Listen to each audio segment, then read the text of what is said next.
আজকে আমার কোনো প্রোগ্রামে আসার কথা ছিল না। আমি বেসিক্যালি 15ই মার্চ আমার অফিসিয়ালি সব প্রোগ্রামগুলো ক্লোজ করেছি। তারপর আমি রেখেছিলাম কিছু সেমিনার, কিছু সোশ্যাল গ্যাদারিং।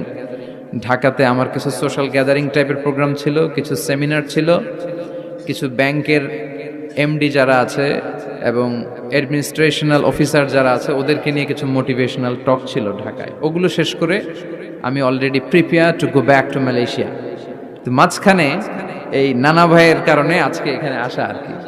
তো অনেকেই হয়তো পোস্টারে নাম দেখে আমাদেরকে জিজ্ঞেস করেছে, আপনি তো প্রোগ্রাম শেষ করছেন, বললেন যে 15ই মার্চ, আবার এখানে নাম কেন? তো বললাম যে এটা আসলে ফ্যামিলি প্রোগ্রাম, এটা নানা ভাইয়ের কারণে আসা, এটা অফিসিয়ালি ওইভাবে প্রোগ্রাম নয়। তো আলহামদুলিল্লাহ যে আমি আসতে পেরেছি, আল্লাহর শুকরিয়া জানাই। আল্লাহর কাছে কামনা করছি যে অল্প কিছু সময় আমরা কথা শুনবো, সরাসরি কোরআন থেকে শুনবো, পড়ি ইনশাআল্লাহ। কোরআন থেকে কথা শোনার সবচেয়ে বড় একটা ফজিলত হচ্ছে এই কথার মধ্যে কোনো